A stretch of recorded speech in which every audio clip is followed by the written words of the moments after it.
Já que ela trouxe ali o caso da Refit, do Banco Master, né? Notícia que eu trouxe aqui, ó. A desembargadora que revogou a prisão de Vorcaro acusada de gestão fraudulenta, hein? Matéria do Kleber Lourenço lá no ICL. Já trago aqui. Antes vamos trazer o Nassif comentando aí esse escândalo da Refit, o esquema da Refit, né? Que são irmãos siameses, tá? O escândalo da Refit, sonegação, uma falsa refinaria de combustíveis, né? E o Banco Master. Vamos ver o que o Nassif traz aqui, ó. Aquela história que todo mundo conhece há anos e explodiu agora, que é a questão da Refit. A Refit é a refinaria de Manguinhos, no Rio de Janeiro, do Eduardo Magro, um sujeito que há anos não paga imposto. Ele judicializa, não paga imposto, tem uma baita suspeita de que ele não refina petróleo, ele já compra gasolina pronta e distribui impostos aí que têm ligações suspeitas aí com organizações criminosas, mas é interessante o enorme poder dele.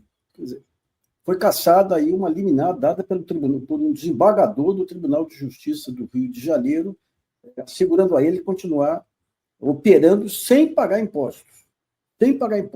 E eu chamo a atenção para um fato bem interessante aí.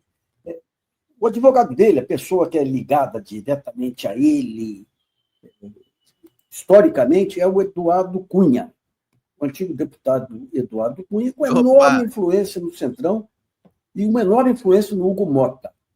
É o Hugo Mota, o presidente da Câmara, que impede que seja aprovada uma lei do devedor contumaz que impede essas jogadas do cara judicializar, não pagar imposto e continuar operando, judicializando, não pagando imposto.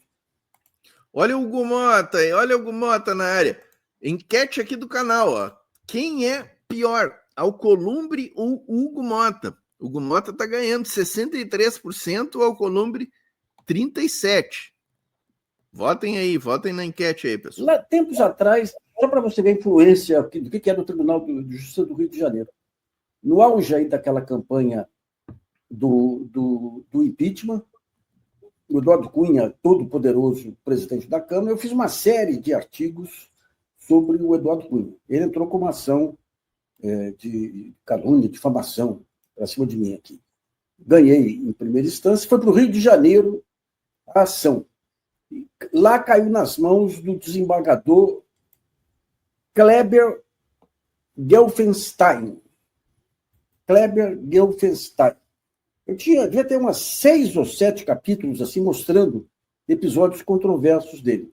O desembargador pegou um episódio específico, falou: esse aqui não tem fundamento, tá falho, tá tudo aí, e me condenou por difamar Eduardo Cunha, que àquela altura do campeonato,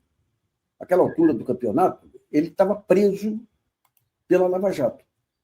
Então, fui condenado, uma condenação alta, efetivamente, uma sentença dura, mas o que mostra, digamos, o enorme poder de Eduardo Cunha, junto à Câmara, junto ao Hugo Mota, junto à bancada aí do Centrão. Recentemente saiu uma foto dele, ele e o Lira com o Derrite, quando o Derrite recebeu a relatoria aí dessa lei antifacção. Isso amplia muito a questão do combate ao crime organizado. Ele se instalou no Congresso, você não tem a menor dúvida aí.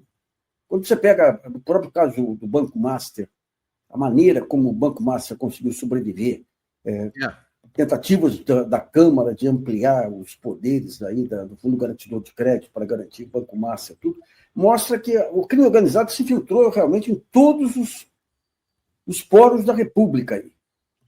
Como que era o esquema Refit?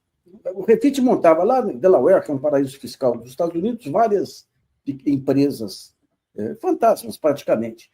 Mandava dinheiro para lá. A empresa fantasma comprava gasolina, mandava gasolina para eles. Imagina. Como se fosse preço de petróleo. E ele, a pretexto dele refinar, que ele não refinava.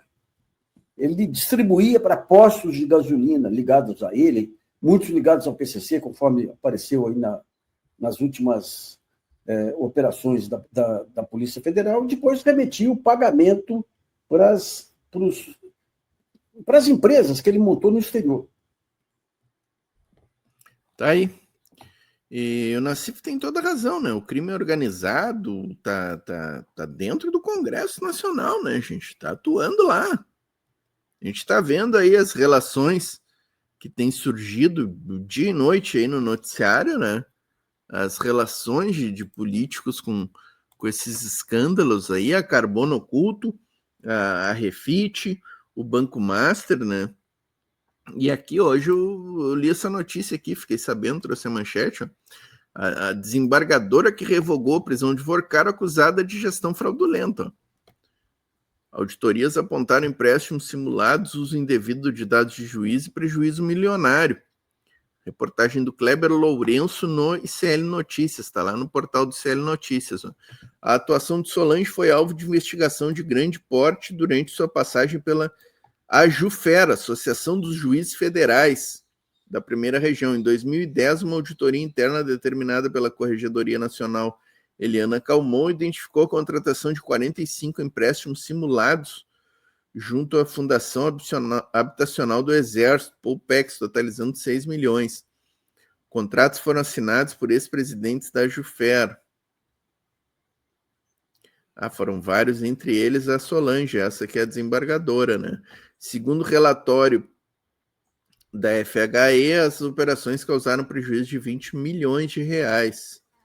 A auditoria apontou ainda o uso não autorizado de dados cadastrais de magistrado, movimentações contra de terceiros, depósitos, empresas e repasses considerados suspeitos. Em abril de 2011, 40 juízes federais solicitaram a abertura de investigação disciplinar, afirmando que seus nomes teriam sido usados de forma irresponsável, temerária e fraudulento. O então corregedor desembargador Cândido Ribeiro instaurou o processo administrativo e registrou que os presidentes da entidade, incluindo Solange, haviam assinado os contratos classificados como fraudulentos. Que loucura, hein, gente? O processo disciplinar resultou na aplicação da pena de disponibilidade à magistrada. Posteriormente, o CNJ anulou a punição por ausência de quórum qualificado, encerrando o procedimento sem alterar as conclusões das auditorias.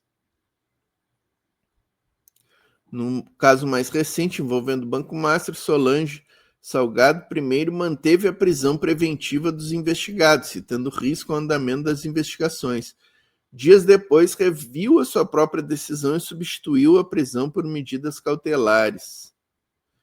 As acusações registradas nas auditorias internas da AJUFER e nos relatórios da FHE, incluindo empréstimos simulados, contratos fraudulentos e uso indevido de dados magistrados, permanecem documentadas como parte do histórico funcional da desembargadora. Que loucura, hein, pessoal? Que loucura. Impressionante, né? O que a gente se depara aí. Pessoal, chegando no finalzinho aqui, às 12 horas, eu tenho um compromisso inadiável. Sabe qual é meu compromisso? Buscar meu filho na escola. Não posso adiar esse compromisso, né?